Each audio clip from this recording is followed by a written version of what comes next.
Episode 9 of Lord of the Mysteries is one I'll never forget. For weeks now, the show has been building tension through mysteries, rituals, and whispers, but this episode pulled the rug out right from under me. What began as a lighthearted moment, Klein showing off his new advancement to Sequence 8 Clown, turned into one of the most devastating stories in the series so far. This week, Old Neil stole the spotlight. What should have been a small celebration spiraled into heartbreak, as the Nighthawks watched a man who guided them, laughed with them, and even protected them lose control in the worst way possible. His story was tragic because it revealed the depth of the loneliness we all knew he carried, and his final moments captured both his humanity and his pain in a way that cut straight through me. The pacing and presentation in episode 9 felt elevated in every way. The visuals and atmosphere pulled me in completely, and it all came together to create one of the most emotional episodes I've seen in years. But Lord of the Mysteries didn't just hit us with sadness, it also gave us answers. And for the first time in this series, it confirmed one of the theories we've been speculating about since episode 1. And trust me, that confirmation changes everything. So make sure to stay to the end of this video for our first ever confirmed Lord of the Mysteries theory and the new mysteries this episode reveals. Episode 9 opens with Klein scribbling the acting method onto paper, preparing to give it to Dunn. It feels almost mundane at first, but Lord of the Mysteries wastes no time pulling us back into the web of secrecy surrounding Klein's progression. Before he can take another step, he's interrupted by the spectral form of Dali. She confronts him about what he's discovered, her voice caught somewhere between warning and jealousy. Klein's poker face is as useless as ever, and Dali can tell instantly that he's figured out the method. She reminds him it took her almost 2 years to progress, where Klein has leapt in just 2 months, and warns him about the upper ranks. Like her, he will soon be forced to swear secrecy, bound by oath, never to reveal the method again. Her jealousy fades into desperation as she basically pleads with him to leak this knowledge to the Nighthawks while he still can. When Klein rejoins the others, we see the cracks in the team's knowledge. Leonard almost slips, nearly saying the word digest, something only someone who truly understood the acting method would ever mention. It's a small moment, but one that says more about Leonard's hidden knowledge than a long speech ever could. Klein then lays out the truth that advancing means literally becoming the sequence's name, embodying it until it defines you. Before the conversation can continue, a figure from the Holy Cathedral storms in, and Klein is immediately restrained. It's here we're introduced to Reverend Crestet Sesamir, the goddess's sword, a Sequence 5 spirit warlock in the Sleepless Pathway, and a member of the legendary Red Glove Squad. His presence alone shifts the air. Sesamir begins spiritual warfare against Klein, showing abilities that resemble Dunn's but with terrifying refinement. He pushes Klein with questions meant to shatter him. Why did he share the acting method knowledge?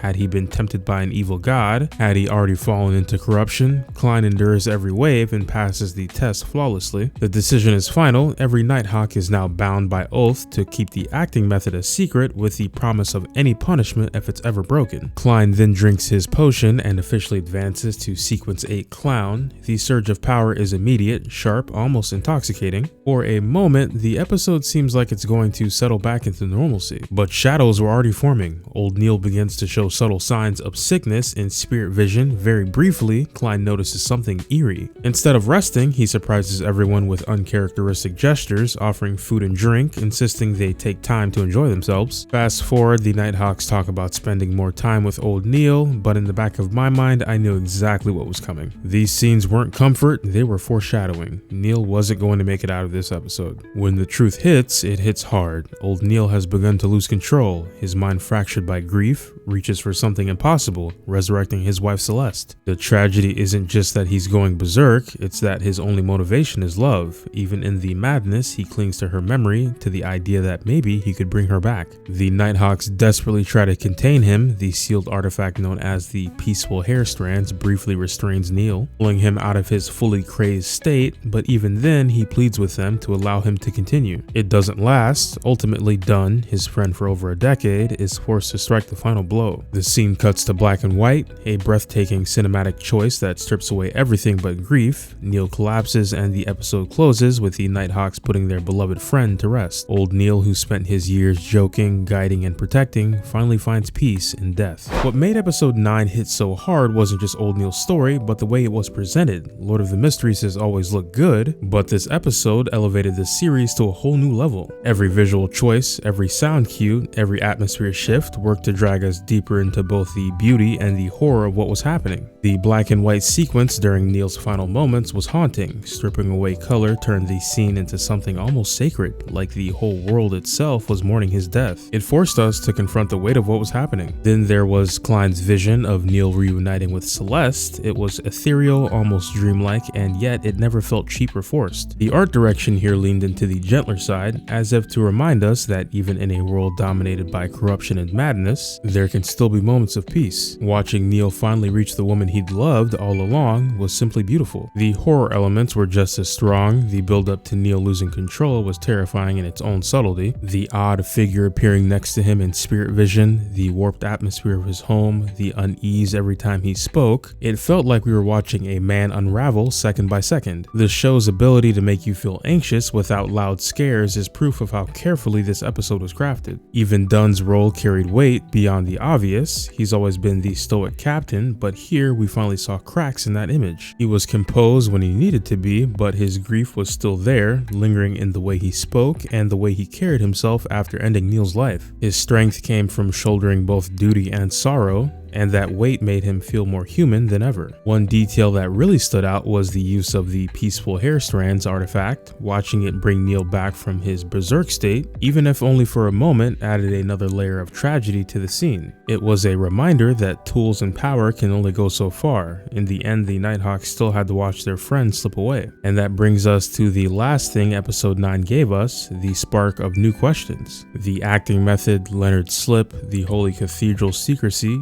even the clues about Klein's own transformation. This episode is filled with mysteries just waiting to be picked apart, and for the first time, we actually got a theory confirmed. Hey there, looks like you've been caught in Dio Stan the World. While time's frozen, don't forget to leave a like, drop a comment, and subscribe so you never miss any future content.